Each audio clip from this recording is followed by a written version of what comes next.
오늘의 플러스, 돈의 움직임을 통해 자산시장의 미래를 전망해 봅니다.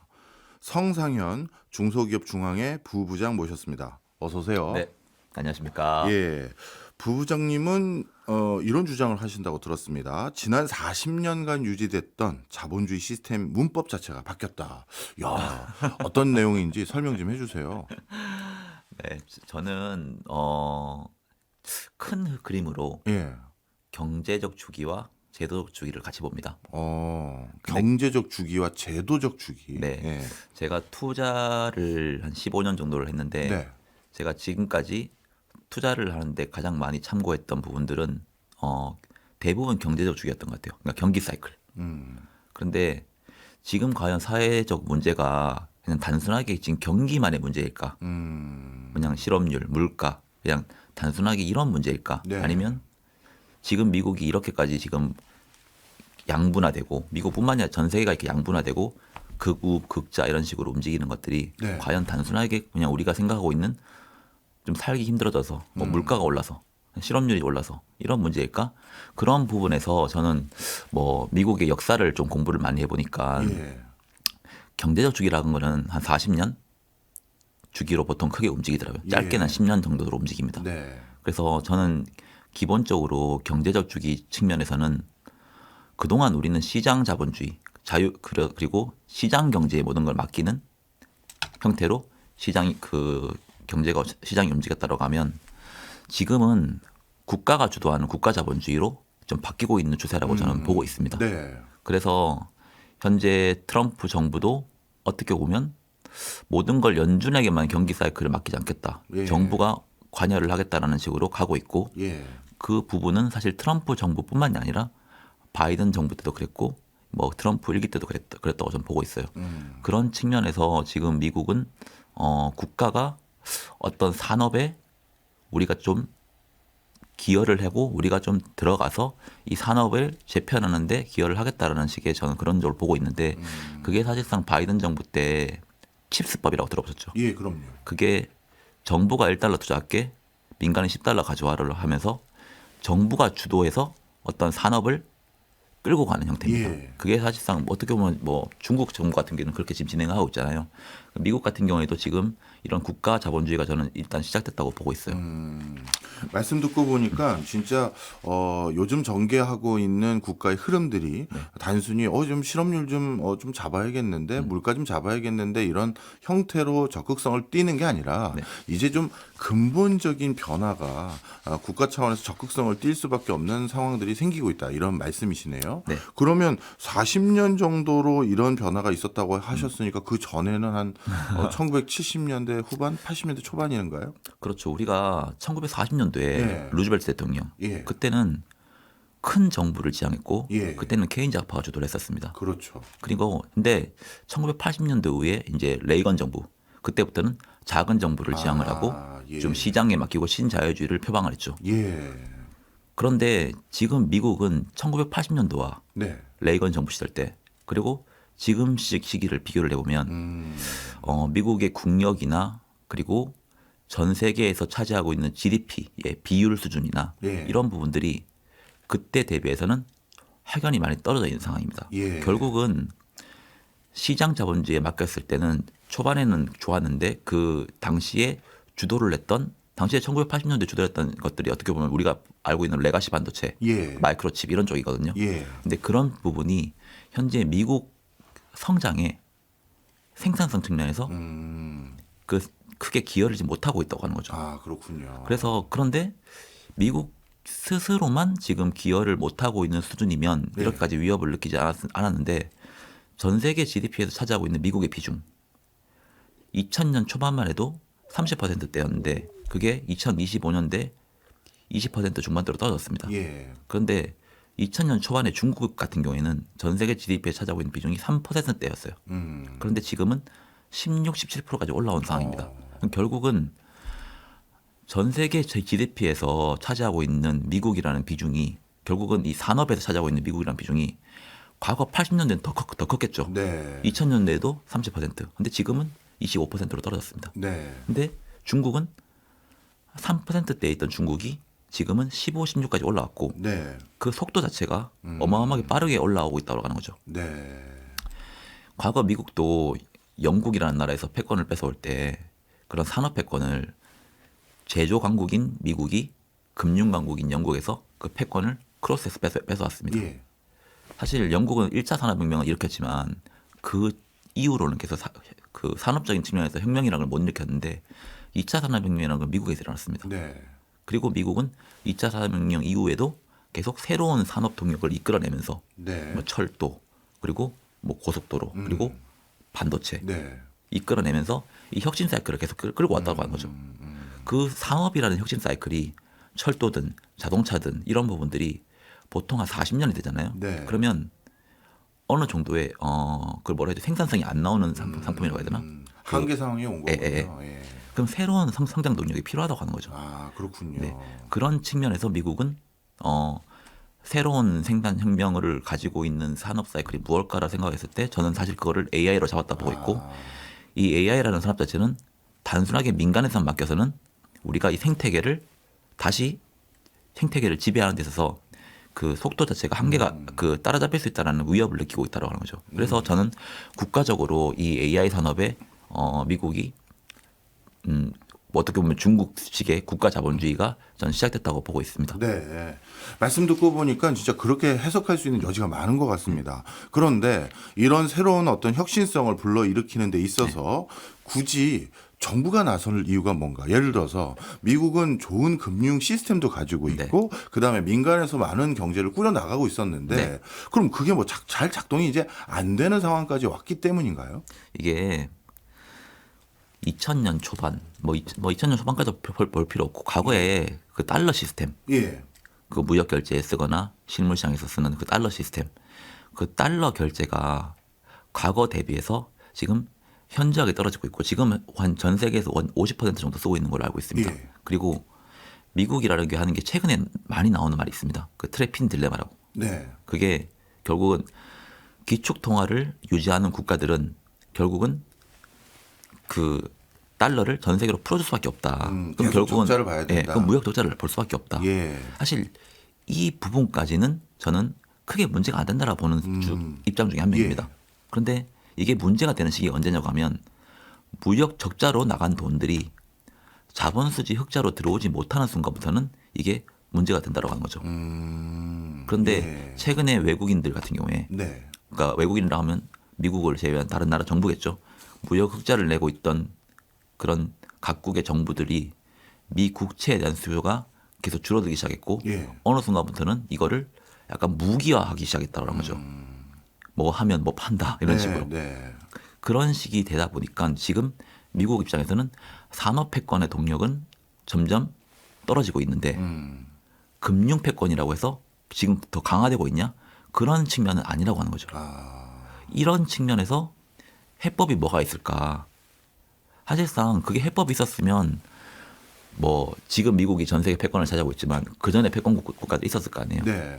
그런 패권 국가들이 그런 해법이라는 게 사실 뭐 정해진 해법이라는 게 있었으면 뭐 그렇게 해가지고 했었을 거 아니에요. 그렇죠. 예. 근데 그 해법이라는 게 사실 떠오르지 않기 때문에 지금 계속 이렇게 우하향하는 추세로 가고 있었다고 하는 거죠. 그래서 우하향하고 있었다. 네.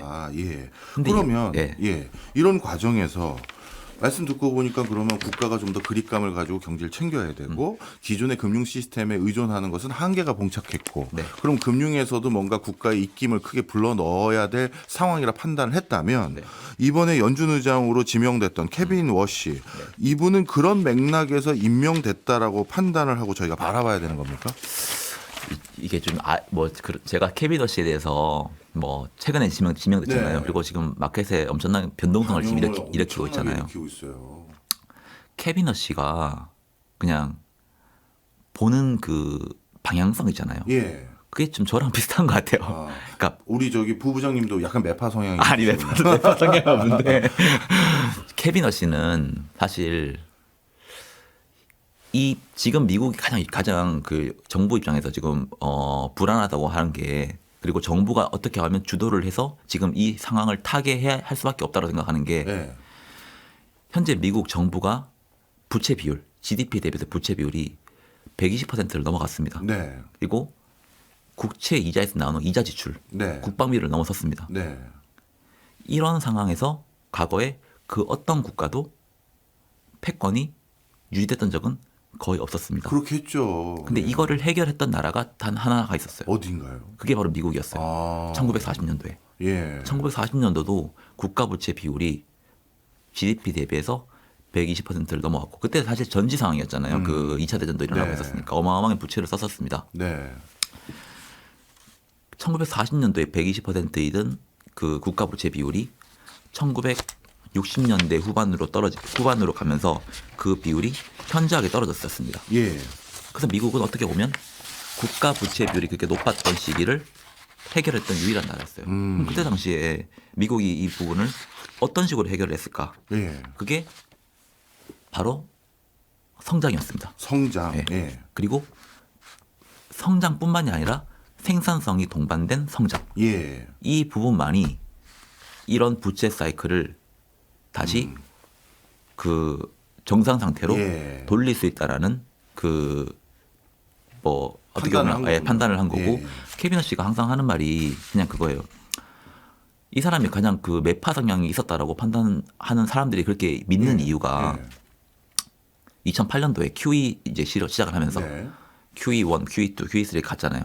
QE1까지는 금융위기가 일어났고 정부가 이제 이거를 재규모 양적 완화를 해서 이 부분을 좀 어느 정도 완화시켜야 된다라는 거에 동의를 했습니다. 네. 그 협상에 가장 그 선두에 섰던 게 케빈 러시였고, 예. 근데 이제 QE2부터 그 부분에 대해서는 좀 반대를 하기 시작했다는 거죠. 그러니까 이게 그 사람이 했던 게 그냥 그 얘기였어요. 연준의 역할이라고 하는 거는 최종 대부자가 보통 일반적으로 연준이잖아요. 예. 그거는 진짜 힘들 때 최종적으로 대부자 역할을 해서 마지막에 그 안전판 역할을 해준다라고 하는 건데 네. QE2부터는 이게 최초 대응자가 되면 안 된다라는 게 그 사람의 그 생각이었거든요. 그러니까 뭔가 문제가 조금만 생기면 연준이 바로 개입. 네. 뭔가 문제가 조금만 생기면 연준이 바로 개입. 이게 금리만 낮추는 방향이 아니라 양적 완화라는 걸 통해서 그러니까 달러를 번원통화를 네, 풀어낸다는 거잖아요. 그런 거에 대해서 그런 식으로 확장하는 거에 대해서 우려를 했던 사람 중에 한 명입니다. 어떤 스타일의 어떤 의사결정을 지향하는지는 설명 듣고 보니까 좀 이해가 됐습니다. 그러면 앞서 말씀 주신 내용을 좀 종합해 보면요. 지금 미국이 기존의 시스템으로는 한계에 봉착한 게 좀 자명해 보이고 이걸 돌파하는 과정에서 국가가 직접 나서면서 국가가 챙겨야 될 것 중에 중요한 요소가 생산성을 다시 높이는 네. 이런 부분에 대해서 그리고 성장성을 다시 높이는 네. 이런 부분을 중요시 여긴다 말씀을 주셨는데 그러면 케빈 워시는 그런 맥락 속에서 임명된 사람이니까 네. 생산성을 높이고 그다음에 성장성을 높이기 위해선 금융 정책을 어떻게 선택을 할까요? 일단 지금 사람들이 생각하는 게 케빈 러시가 금리 인하를 안 할 거라고 생각 안 하는 것 같아요. 예. 근데 양적 긴축을 할 수 있다라고 보는 것 같아요. 아, 금리 인하는 할 것 같은데 네. 양적 긴축을 할 것 같다. 근데 이게 딱 논리를 보면 케빈 러시가 과거에 했던 그런 말들을 들어보면 그거예요. 금리 인하를 하는 이유는 예. 지금 연준 같은 경우에는 데이터 디펜던트입니다. 예. 물가가 떨어져야 금리를 인하할 거다. 예. 근데 케빈 러시의 생각은 반대입니다. 오. 금리를 인하해줘야 생산성이 올라가고 예. 생산성이 올라가야 물가가 잡힌다. 통상적으로 금리 인하하면 물가 올라간다고들 얘기하잖아요. 안 금리를 듣나요? 인하를 하는데 예. 비생산적인 곳으로 예. 자금이 풀리기 시작하면 그 부분들은 인플레이션으로 풀릴 가능성이 있습니다. 예. 그런데 이게 생산적인 요소로 돈이 풀리기 시작하면 네. 그러니까 기업들이 투자를 하고 이거를 뭐 예를 들어 휴머노이드 로봇이 3천만 원 하든지 2천만 원, 1천만 원 떨어지면 네, 네. 그런 공산품 자체가 떨어지기 시작하면 아. 이거는 물가를 잡는 방향이고 예. 그래서 케빈 씨가 생각하고 있는 거는 저는 봤을 때 데이터 디펜던트보다는 이 데이터를 어떤 식으로 좀 만들어 가야 될지에 대해서 생각을 하고 있는 것 같고 이 사람이 약간 일론 머스크 테슬라 일론 머스크와 생각이 좀 비슷한 게 일론 머스크가 한 유명한 말 중에 그게 있어요. 약간 자기는 비관적인 맞음보다 네. 낙관적인 틀림을 인류를 진보시킨다고 믿는다. 예. 그래서 비관론자 같은 경우에는 아무것도 변화시키지 못한다. 하지만 이게 설령 예측이 틀리더라도 더 나은 미래를 믿고 그쪽으로 베팅하는 낙관론자들은 인류를 더 나은 방향으로 만들 수 있다. 그리고 나는 거기에 베팅한다라고 말하고 있어요. 예, 그러니까 예. 결국은 생산성이 나오냐 안 나오냐는 이게 연준이 지금 생산성이 나올 수 있도록 도와주는 사람이 되어야 되느냐 아니면 우리는 데이터 디펜던트니까 물가, 고용에만 집중해야 되느냐 이 차이인데 케빈 워시는 사람들이 일각에서는 매파라고 하지만 제가 생각하는 케빈 워시는 매파적인 성향을 가지고 있더라도 이번 사이클에서는 매파적인 성향을 드러내지 않을 거라고 보고 있고요. 네. 트럼프가 그럼 이 사람을 왜 지명했냐? 케빈 워시의 평판 자체는 매파입니다. 예. 그래서 이 사람을 목적이 아니라 수단으로 쓸 가능성이 저는 매우 높다고 보고 있습니다. 그리고 양적 긴축을 과연 할 수 있냐 없냐 사실 그 부분이 어떻게 보면 시장의 키거든요. 네. 지금 연준은 어찌됐건 간에 작년 12월 달부터 대차대조표를 확대하는 방향으로 지금 방향성을 돌렸습니다. 네. 이 부분을 근데 만약에 전복으로 되돌릴 수 있느냐? 저는 케빈 워시가 그런 방향으로 갈 것 같지는 않아요. 왜냐하면 지금 연준이 대차대조표를 확대하는 이유는 결국은 미국 정부의 GDP에서 연준의 지급 준비율의 비율을 봐가면서 현재 지급 준비율 비율은 미국 GDP가 올라가는 속도에 맞춰서 지급 준비율 비율을 조금씩 채워준다라는 방식이지 이게 양적 완화는 개념은 사실상 아니거든요. 그래서 네. 뭐 사실 어떤 사람들은 양적 완화라고 하고 어떤 사람들은 양적 완화라고 아니라고 하지만 저는 뭐 그 중간에 있다고 봅니다. 네. 그러니까 결국은 미국 전체 GDP 규모가 커지는 방향에서는 일정 수준의 GDP 비율이 필요하다고 하는 거죠. 그게 8에서 한 11% 정도 됩니다. 네, 네. 지금 한 9에서 10% 정도 움직이고 있고. 그래서 현재 GDP에서 지급 준비율을 뭐 12%, 13%, 15% 이렇게 올리겠다라는 게 연준의 생각이 아니라 네. GDP가 커지는 규모만큼 지급 준비율을 키워서 네. 금융시장에 크라시가 없도록 변동성이 안 생기도록만 우리가 관리하겠다라는 주의지. 그럼 이런 부분에서 케빈 워시가 이거는 아니다. 연준은 대차대조표를 줄여야 되고 지금 뭐 우리는 금리 인하만 가지고 이 모든 사이클을 끌고 갈 수 있다. 저는 그 부분에서는 케빈 워시가 그런 방향으로는 안 갈 거라고 보고 있습니다. 네. 왜냐하면 2008년과 지금은 엄연하게 미국 GDP 규모 자체가 커진 게 달라졌고 네. 일정 수준의 지급 준비율 정도가 필요하다고 하는 거죠. 그러면 일정 수준의 대차대조표도 필요하다고 하는 거죠. 네. 이게 6조 달러가 커 보이지만 2008년부터 지금까지 미국 정부의 GDP가 커진 규모는 과연 또 이것도 훨씬 커졌잖아요. 네, 네. 그런 규모를 놓고 본다고 하면 물론 금융위기 때 코로나 때 연준이 대규모로 양적 완화를 해서 대차대조표가 커진 거 맞아요. 예. 근데 그에 맞게 사실 GDP 규모도 커져 있다고 하는 거죠. 그러면 일정 수준의 대차대조표, 일정 수준의 지급 준비율은 필요하다는 생각을 저는 가지고 있고 예. 케빈 워시도 그런 수준으로 생각을 할 거라고 저는 보고 있어서 네. 유동성 측면에서 지급 준비금을 줄이는 방향, 대차대조표를 줄이는 방향 이건 사실상 금융시장에 매우 저는 위험하다고 봐요. 그래서 만약에 네. 그 방향이 돈다라고 하면 주식시장이나 뭐 크립토 시장이나 큰 변동성이 나올 거라 봅니다. 네. 대신 이런 방향으로는 가지 않을 거라고 봐요. 예. 그 케빈 워시의 어떤 나름대로 우리가 전망할 수 있는 중요한 포인트를 짚어주셨는데 네. 지금은 연준 의장으로서 물가잡이보다는 네. 다음 먹거리와 미국의 경제의 체질을 개선하기 위한 신성장 동력 확보에 네. 훨씬 방점을 찍을 것 같다. 그것도 어떤 뭐랄까요 관리 체계 속에서 이런 네. 설명을 쭉 해주셨습니다. 네. 그 얘기는 달리 말하면 연준 의장이 관리해야 될 게 나름대로 지속 가능한 경제 안전성 그리고 성장 이런 게 하나 있을 거고 네. 또 하나가 물가인데 네. 물가는 관리할 수 있다고 판단한다는 얘기겠네요. 케빈 워시는 그 확신이 있는 것 같아요. 예. 생산성으로 물가를 관리한다. 아, 네. 그런데 그 생각을 한번 해보셔야 돼요. 과연 물가라는 거 연준의 목표치 예. 인플레이션 2% 있잖아요. 예, 그게 트럼프 행정부 같은 경우에 예, 과연 그거를 원할까? 2% 관리를. 네. 예, 그 아까 전에도 말씀드렸지만 정부의 부채 비율이라고 하는 거 GDP 규모를 키워서 부채 비율을 녹인다라는 가정하에는 실질 성장과 인플레이션이 같이 명목 성장에 들어갑니다. 그러면 2%보다 만약에 물가 상승률이 3%가 나온다고 하면 그 복리 효과, GDP가 커지는 복리 효과는 훨씬 빠르게 돌아갈 수 있고 네. 이게 2% 목표 물가 상승률을 목표치를 만들어 놓은 것 자체가 과거에 연준의 실질 성장률 네. 그 부분이 높지 않기 때문에 목표치를 2%로 잡아놨거든요. 네. 근데 만약에 실질 성장, 잠재 성장률 예. 그 부분이 올라갈 수 있다라고만 하면 예. 과연 물가 목표치도 2%로 두는 게 맞을까라고 하는 게 정부의 생각입니다. 그런데 연준은 당연히 이 방향을 틀진 않겠죠. 예. 그럼 정부는 사실 3%가 된다고 해서 그게 문제가 되느냐는 생각입니다. 이게 성장이 돌고 활력이 돌아가지고 예. 이 물가 상승률이 2%에서 3%로 올라가는데 이게 과연 시장에 그렇게 악재인가? 그리고 미국 경제의 악재인가? 이 방향성에서 트럼프 행정부는 그게 아니라고 보고 있고 그리고 네.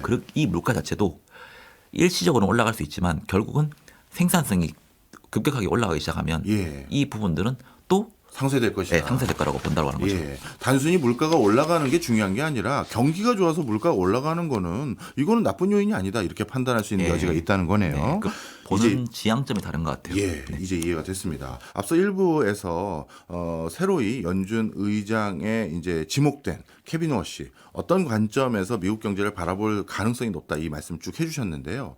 그 맥락에서 또 한 가지 중요한 시사점을 얻을 수 있었던 것 같습니다. 이렇게 혁신성 또 한 번의 성장 이런 거에 방점을 찍는 인물이라면 지금 저희 같은 개인 투자자들 입장에선 이거 AI 버블인지 아닌지 이러다 네. 확 꺼지는 거 아닌지 걱정 많거든요. 네. 그런데 연준 의장은 혁신성과 성장성을 생각한다면 AI에 대한 뜨거운 투자 열기 이거 한동안 지속될 가능성이 높은 거다 이렇게 판단해도 될까요? 네, 저는 일단 그렇게 보고 있는 사람 중에 한 명입니다. 예, 근데 전 투자의 논리에서 그 생각을 많이 합니다. AI 분명히 중요하고 예, 지금 근데 미국 정부가 산업의 동력을 이끌어야 된다. 그리고 금융의 혁신을 이끌어야 된다. 이 두 가지의 방점을 두고 있습니다. 그러면 우리는 투자자 입장에서 어떤 식으로 투자를 해야 될까? 그러면 투자의 아이디어는 저는 어떻게 보냐고 하면 단순하게 우리가 경기 사이클에 집중하는 게 아니라 정부가 과연 그러면 무엇을 살리려고 하느냐. 사실 이 부분이 저는 가장 안전한 투자 대상이라고 봅니다. 네, 만약에 변동성이 있더라도 정부는 이 산업을 살려야 될 수밖에 없는 산업이라고 하면 그 부분은 변동성은 있겠지만 계속 올라갈 수 있다고 하는 거죠. 예, 예. 그 핵심에 저는 사실 AI가 있다고 보고 있고 결국은 그 AI가 생산성 측면에서 그리고 산업 패권 측면에서 매우 필요하다라고 생각을 한다라고 보고 있어요. 예, 그리고 두 번째로는 우리가 지금 AI를 어떻게 보면 그냥 뭐 구글 그리고 뭐 마이크로소프트 그리고 뭐 엔비디아, 테슬라 이런 쪽만 지금 보고 있지만 그런 AI를 돌리기 위해서는 사실 과연 그냥 혼자 돌아가는 건 아니잖아요. 그렇죠. 그러면 사실 에너지, 전력 이런 부분들은 그 기둥이 된다고 하는 거죠. 예. 그러니까 성장축은 AI지만 그 기둥 기반이 되는 그런 산업들도 매우 저는 유심히 봐야 된다라는 생각을 가지고 있습니다. 네. 네. 그런 관점에서 AI에 대한 투자 열기도 계속 이어가고 또 패권 얘기를 해주셨으니까 네네네. 요즘 방위산업 시스템이라든가 그 과정에서 방위산업을 지탱하는 또 일부 제조들 철강이라든가 이런 것도 챙기는 이유도 어떻게 보면 다 같은 맥락에서 이해를 하면 되는 건가요? 네, 저는 일단 같은 맥락에서 이해하고 있고 아까 전에 제가 서두에 그 말씀을 드렸어요. 경기 순환뿐만이 예. 아니라 제도적 주기 측면에서도 미국은 큰 변화를 지금 움직이고 있다. 이게 아까 경기 사이클은 이제 40년마다 일어난다고 했잖아요. 예. 그런데 제도적 주기 같은 경우에는 보통 한 80년 정도로 일어납니다. 그게 과거 역사를 돌려보면 200년 전으로 돌려보면 미국은 어찌됐건 간에 독립전쟁으로 독립을 해서 태어난 나라입니다. 네. 그때는 뭐 연방정부 이런 게 없었습니다. 예. 독립을 통해서 이제 연방정부라는 게 생겼어요. 그런데 연방정부와 주정부 간에 어느 정도 명확한 관계가 없었습니다. 네. 그래서 일어났던 것이 어떻게 보면 남북전쟁이었습니다. 그러면서 연방정부가 주정부에 관여를 하기 시작했다고 하는 거죠. 그 연방정부의 힘이 조금씩 커지기 시작했다고 하는 거죠.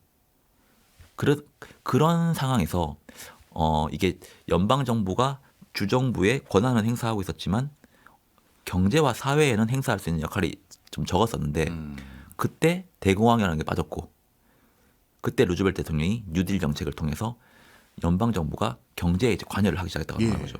그리고 이게 제대로 사이클이 돌기 시작했던 거는 2차 대전이었습니다.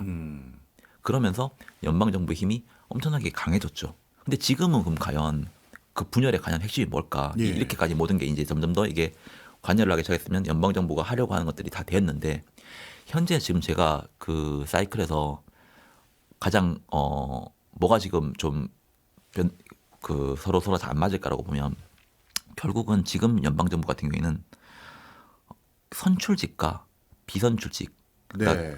기술 관료주의와 지금 선출직들 간의 이 대립이 엄청나게 강해졌다고 합니다. 결국은 이게 사람들의 개인의 삶에 어떤 식으로 이렇게 관여를 해야 되는데 서로의 생각이 다르니까 예. 이게 관여가 안 된다라고 하는 거죠. 예. 이게 기술 관료주의, 비선출직의 대표적인 핵심이 어떻게 보면 연준입니다. 그리고 선출직 공무원들 같은 경우에는 지금 뭐 어떻게 보면 행정부들이겠죠. 예. 그래서 그런 부분에서 지금 엄청나게 지금 서로 대립 관계가 일어나고 있고 예. 케빈 허시 같은 경우에는 이번에 그 왜 선출이 됐을까? 예. 그 사람이 생각하고 있는 게 작은 연준입니다. 작은 연준. 예. 그러면 어떻게 보면 정부에 어떻게 보면 협조할 수 있다라는 방식이에요. 어떻게 보면 정부의 기조와 비슷해질 수 있다라는 점이 있다는 거네요. 근데 예. 우리가 연준이 독립적인 기관이라 생각했잖아요. 예. 그게 사실 과거에도 그랬을까요? 아, 그렇지 않았다. 저는 연준이 독립적인 기관이라고 나온 시기는 사실 1970년도 폴 볼커 이후에 예. 그것들이 엄청나게 강해졌다고 보고 있어요.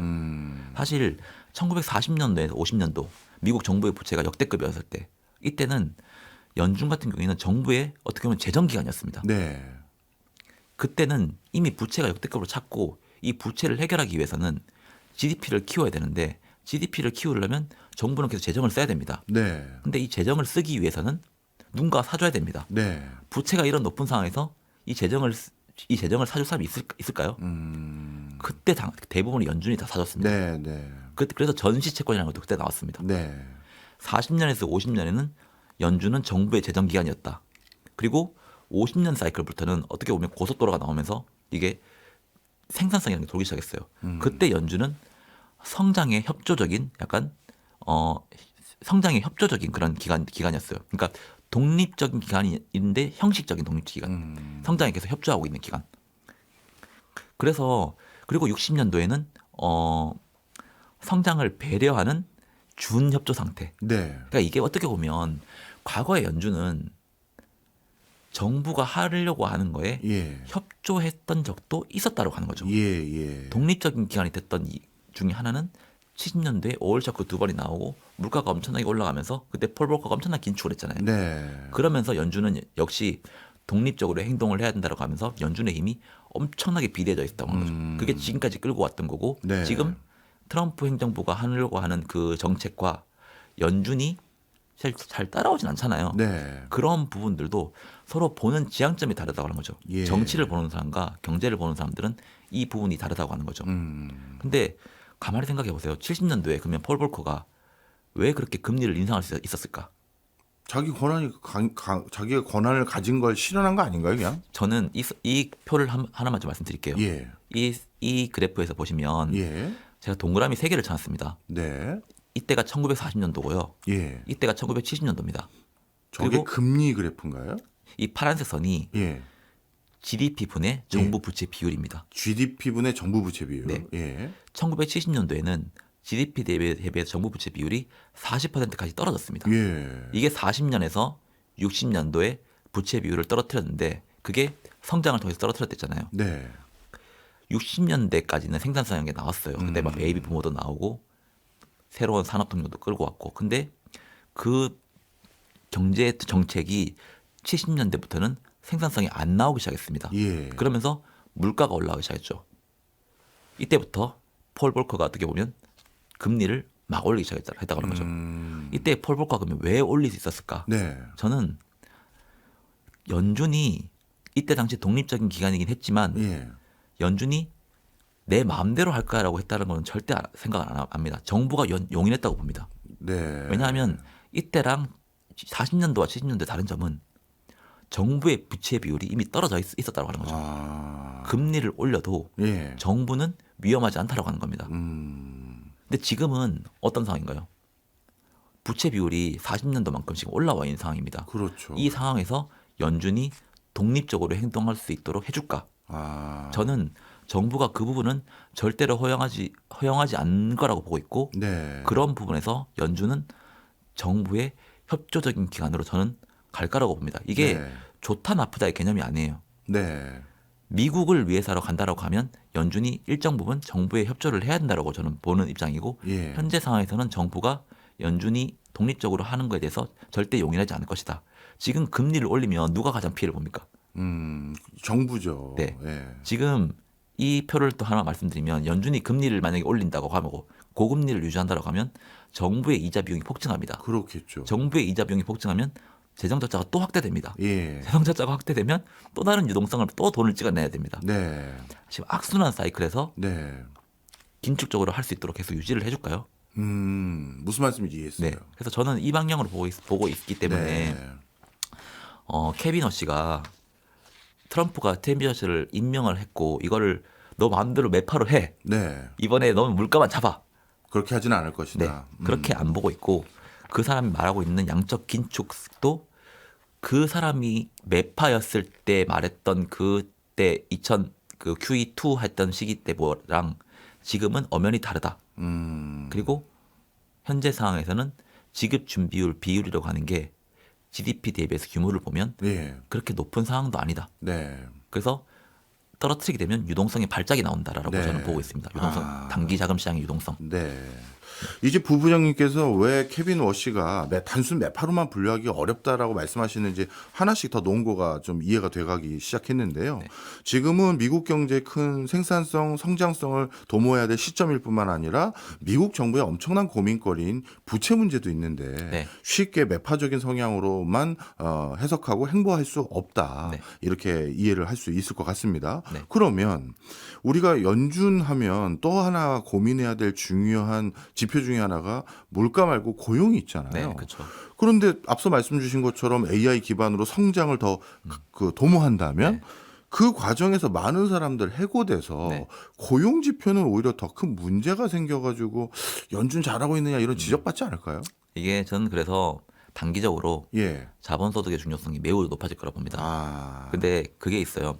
생산성이라고 하는 게 보통 세 가지로 나눠집니다. 네. 노동 기여도, 그리고 자본 기여도, 그리고 혁신. 음. 이 노동 기여도와 자본 기여도에 안 나타나는 게 혁신입니다. 네. 그게 총 요소 생산성이라고 하거든요. 이 세 가지를 놓고 보면 세 가지가 같은 한 방향으로 한 방에 올라가지 않는다라고 하는 거죠. 네. 생산성은 올라가지만 처음에는 자본 기여도가 엄청나게 들어갑니다. 왜냐하면 돈을 투자를 할 거 아니에요. 네.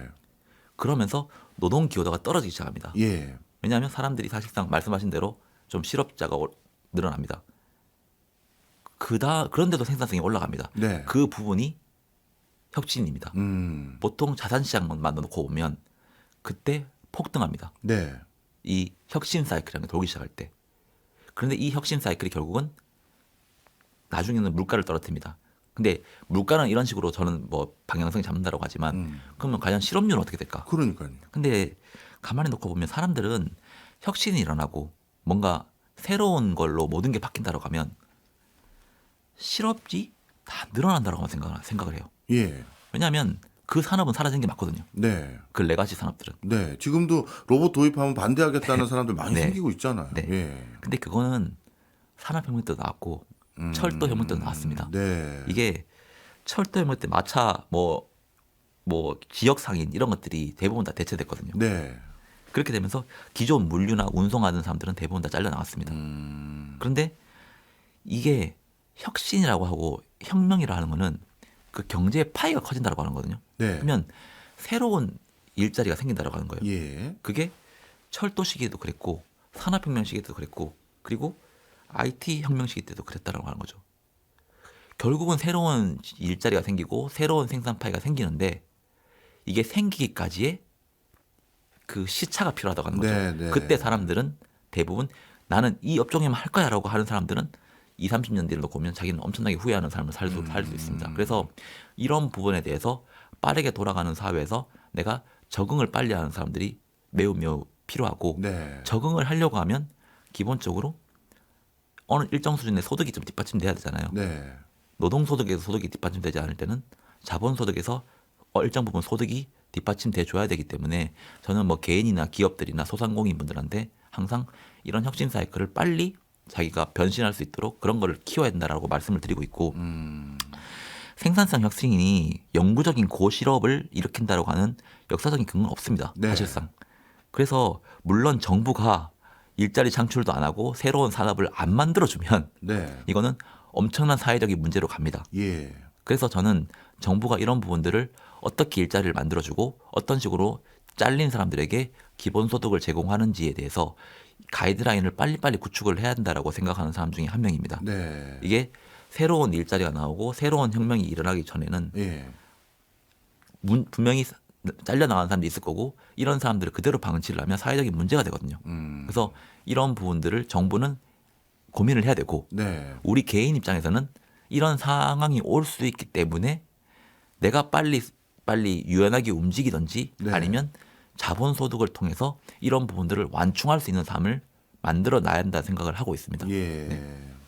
자본소득이 중요해지고 있다라는 말씀을 해주신 맥락에는 네. 지금 설명해주신 것처럼 정부가 나름대로 이제 뭐랄까요 고용 한파가 다가올 수 있는 그 과정에서 완충작용으로 새로운 소득의 원천으로 자본소득을 더 얻을 수 있는 그런 거를 활성화시킬 거다 이런 맥락도 같이 포함해서 해석하시는 건가요? 그래서 뭐 배당소득 예. 그리고 투자소득 이런 부분들이 저는 매우 중요해질 거라 보고 있고 결국은 주식시장으로 돈이 들어간다라고 하면 예. 이런 부분들은 기업으로 어떻게 자금 조달하는 쪽으로 돈이 들어간다라고 하는 거잖아요. 예. 그럼 기업들은 이거를 또 투자로 돈을 돌릴 수가 있고 이게 사실상 아까 케비넌 씨가 말했던 생산성 사이클입니다. 네. 그런데 부동산 시장으로 만약에 돈이 들어간다? 예.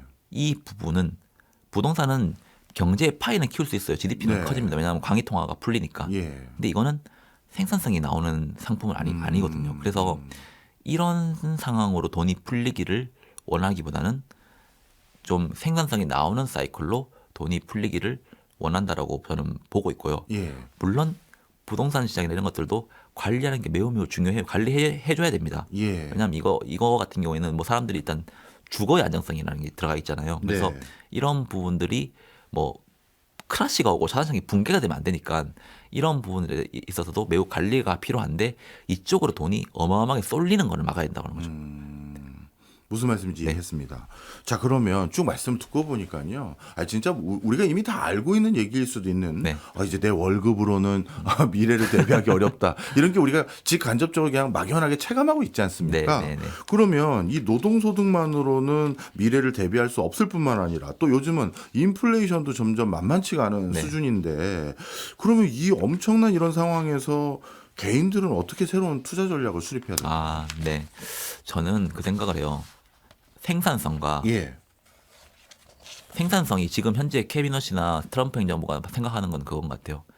생산성이 나올 때까지 우리 투자한다. 예. 그러면 생산성이 나오기 전까지는 경기에 침체가 오면 안 되기 때문에 네. 이 부분은 최대한 시간 끌기를 해줘야 한다는 게 정부의 생각입니다. 예. 2022년도에 연준이 금리를 올렸을 때도 정부는 유동성을 풀었습니다. 네. 저는 그렇게 보고 있습니다. 네. 2023년, 2024년 정부는 영내포라고 하는 잉여 유동성에서 돈을 가지고 와서 그 시장 쪽 지급준비금 시장 쪽으로 돈을 계속 넣어주기 시작했습니다. 예. 이게 연준은 금리를 올렸지만 정부는 돈을 풀었다고 저는 보고 있어요. 네. 결국은 정부의 생각은 딱 명확한 것 같아요. 우리는 지금 경기 침체가 가면 안 된다. 그러면 이런 경기 침체가 가면 이 부채는 더 커진다. 그러면 우리는 생산성에 베팅을 했기 때문에 이 생산성이 나오기 전까지는 이 마켓이 크래시가 오면 안 된다.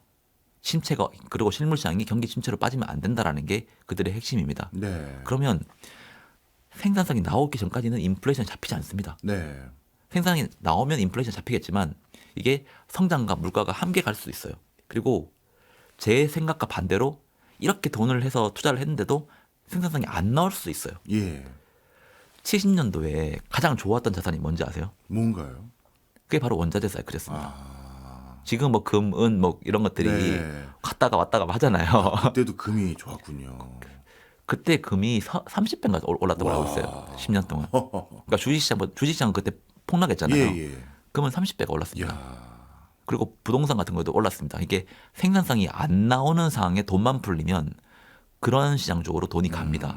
저는 그래서 이번 사이클의 변동성은 매우 클 거라고 봅니다. 뭐 예. 주식시장이든 원자재 시장이든. 왜냐하면 워낙에 이게 빠르게 움직이고 빠르게 반영해 버리니까. 그렇죠. 돈도 그런데- 또 많이 풀렸으니까요. 네. 예. 그런데 지금 과연 그러면 어떤 쪽으로 자산 시장은 우리가 들고 가야 될까? 예. 저는 이번 사이클이 끝나기 전까지는 결국은 제 생각대로 간다라고 하면 주식시장이 제일 좋을 것 같아요. 예. 근데 제 생각과 반대로 간다라고 하면 원자재 시장이 제일 좋을 것 같습니다.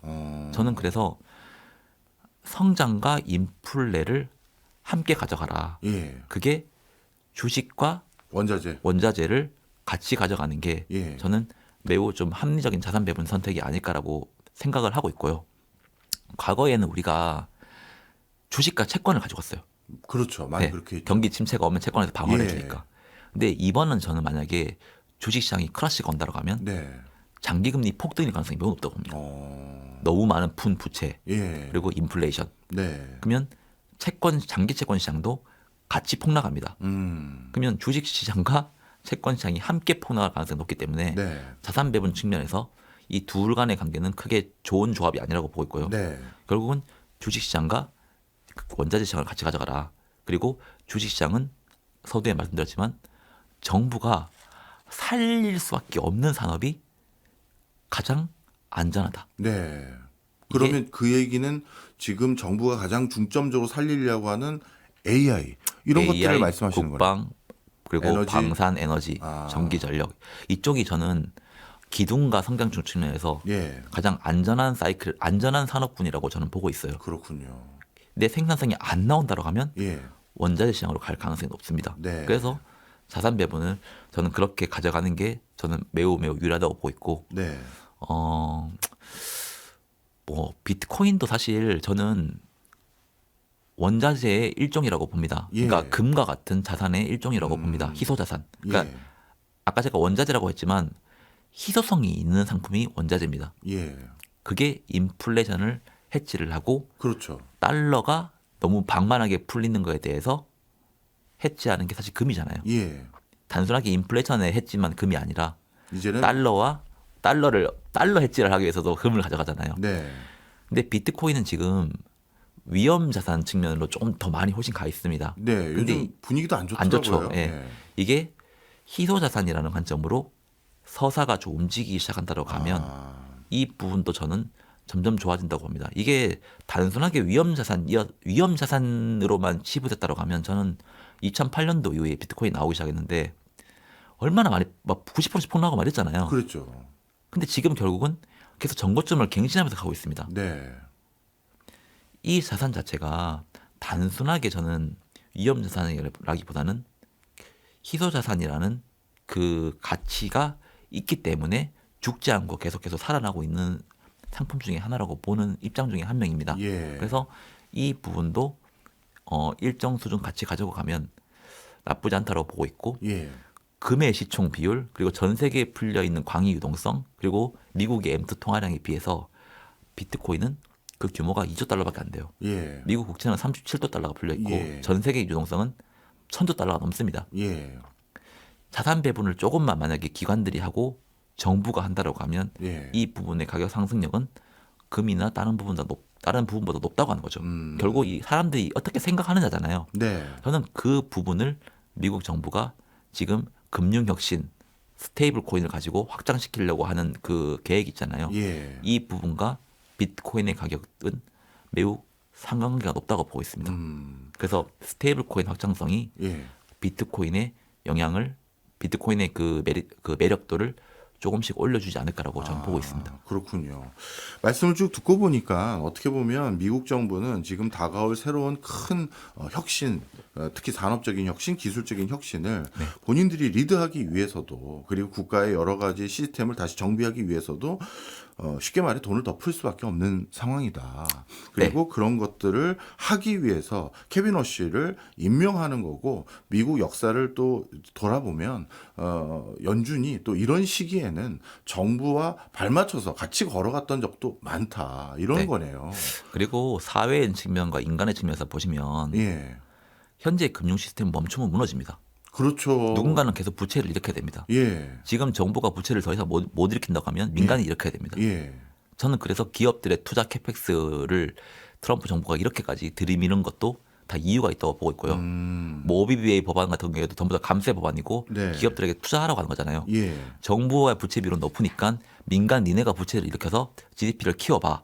대신 우리가 하방을 막아줄게. 그게 칩스법이라고 저는 보고 있고요. 예. 그리고 인간의 측면에서 보면 인간은 항상 고통을 미룹니다. 그렇죠. 네. 그거는 100년 데이터, 110년 데이터, 200년 데이터를 봐도 네. 똑같습니다.